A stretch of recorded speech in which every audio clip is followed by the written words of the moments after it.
Welcome to Warrior. My name is Frangie.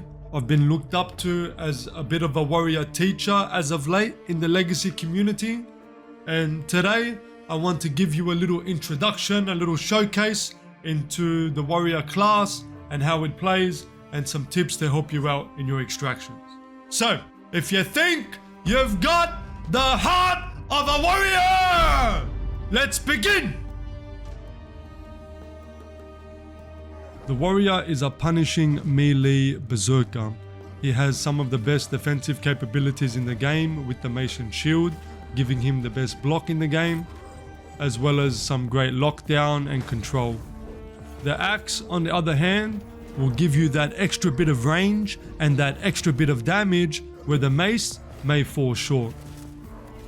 However, you do sacrifice having a block, obviously, and some base resistances from having the mace out.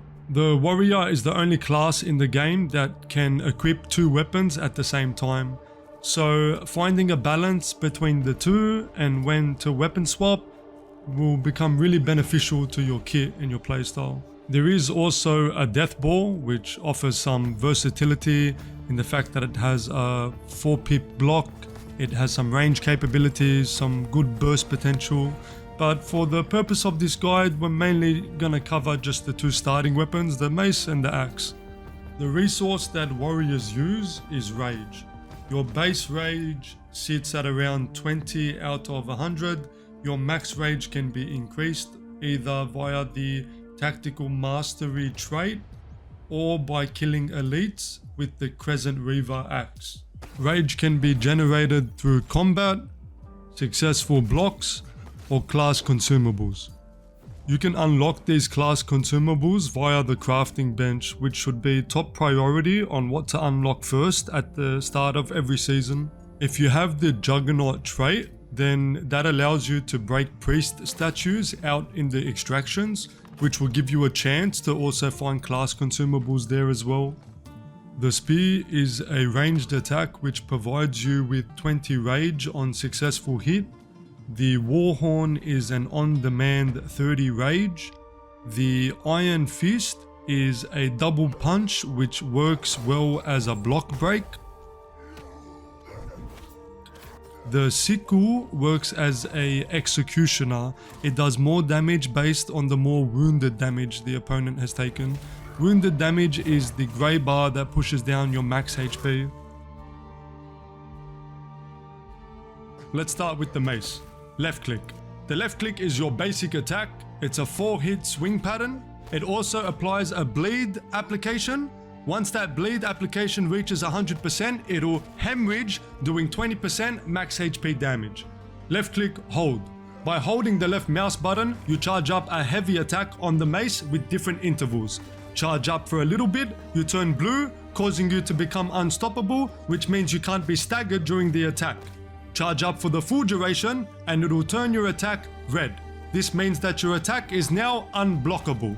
It also applies an armor debuff which stacks up to 3 times. This is perfect for PvE mini bosses or targets that have a lot of HP and will take a decent amount of time to kill. Right click, hold. This is the warrior's block. It provides you with 8 block pip charges, which is the highest amount of charges for any block currently in the game. Right click, hold, plus left click. This will perform a shield bash. The shield bash holds an opponent there for half a second so that you can guarantee your next attack. If that opponent happens to be blocking, the shield bash will act as a block break. So no matter how many pip charges they may have, it will still break the block and hard stun them for a few seconds. Evade, left click. The evade attack on the mace is a headbutt which applies a short duration silence. Silence in this game is very powerful because not only does it prevent you from casting your abilities, it also prevents you from attacking and blocking. Really, you can only dodge, and if you know your opponent's next move, you can punish.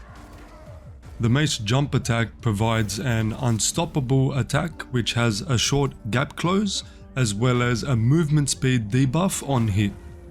Sprinting in a straight line for at least 3 steps and then attacking will provide you with a weapon unique sprint attack. Mace weapon ability, aka Quake. The warrior slams the ground, dealing damage and slowing everyone around him. If he has the Earthshaker mace, he does a second shake for a fraction of the damage. Alright, now let's get stuck into my favorite weapon in the game. The axe will lead the way. Left click. The axe left click is a fast horizontal swing which can chain up to 3 times. Left click hold. This will perform a short duration spin on the axe, which is great for fighting multiple targets that are surrounding you or catching rogues out who are trying to stun you. The axe right click is a slower vertical swing which does more damage. Now you can combo either attack into this 3 sequence attack chain. So you start out fast with the left click to secure the stagger and then punish with the right clicks. Right click hold. This is the axe's heavy attack.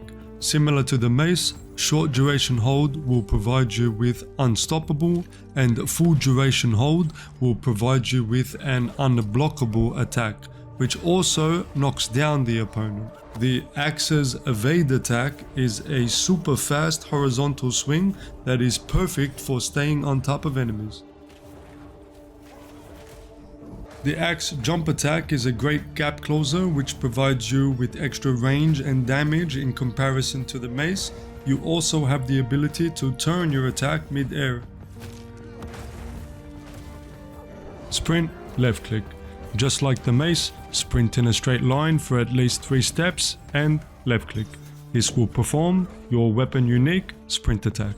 Axe weapon ability, aka Whirlwind. Spin to win, baby! Tapping this hotkey will consume rage to spin, damaging and staggering everyone around you.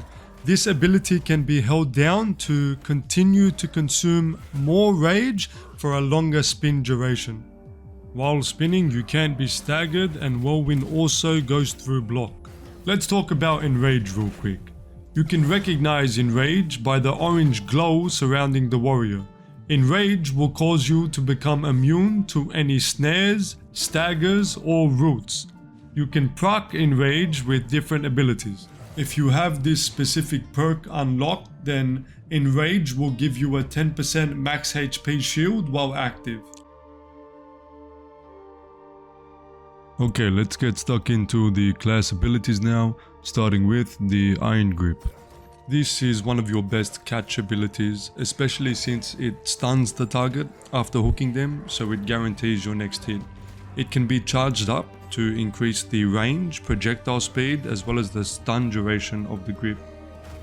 If you have the Anchored Chain passive, then you can anchor them into the ground by spamming the interact key after hooking. The Iron Tether is a great AoE catch ability. It's great for peeling teammates. It's great for locking down hunters who are trying to jump away from you. And it's great also for catching rogues out of stealth. Rampage. The Rampage is a 4-hit swing ability that locks you into the animation. It also enrages you and acts as a decent gap closer. Best used with the axe or the Skull Crusher Deathball, which provides a perk while enraged has a high chance of critical strike. Battle Frenzy. The Battle Frenzy is an on-demand enrage.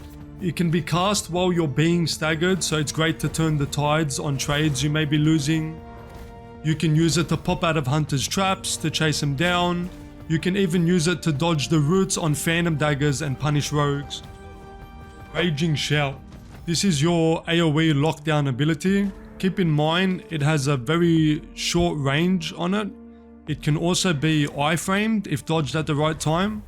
So it is hard to land, but if you do manage to land it, let's say in a combo, it can be really devastating.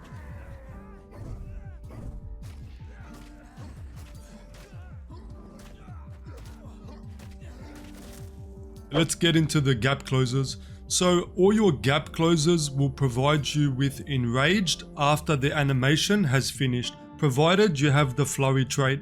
You can increase the duration of this enrage if you have the Executioner's Helm. Okay, starting with the charge. The charge is your standard forward line initiator. It can be turned slightly. The range can be extended with the bull rush pants. However, be careful if you have these pants on not to use charge when you're too close to the enemy, as if they dodge, you will end up further away from them.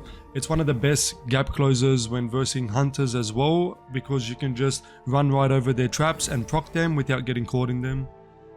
The Heroic Leap is a fast acting gap closer that does AoE damage and also slows.